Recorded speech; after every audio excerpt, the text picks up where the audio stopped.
the stories that we have in our magazine this week. We focused on the issue of crime in South Africa. This is in conjunction with the release of the crime statistics for the past year. We are looking particularly at white-collar crime and also commercial crime, and trying to get a sense of what is happening in something which is obviously one of South Africa's biggest problems. The situation is very complicated. Some commercial crimes have really expanded massively. I mean, to the extent that police are now overwhelmed.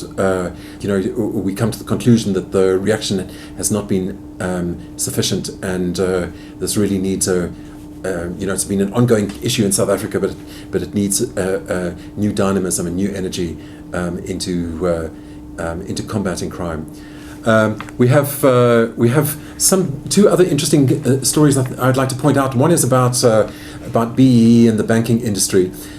The question is really, now that all of the BEE deals, or the big BEE deals, they were all done simultaneously a decade ago.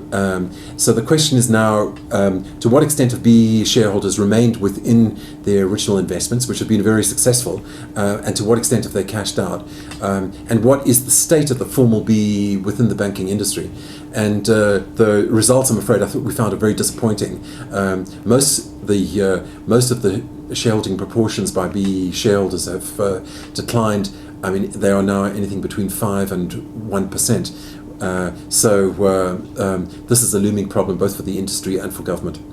And then the third story I'd like to point out is we've done more work on the ANC and Chancellor House. We have a response from the company Chancellor House, which is the ANC's investment vehicle, and we've spoken to some people following the decision of the American Securities and Exchange Commission to fine Hitachi, who was the Chancellor House's partner in the building of the Medupi power station on behalf of Eskom, and I think you might be interested in the comments that people make about that.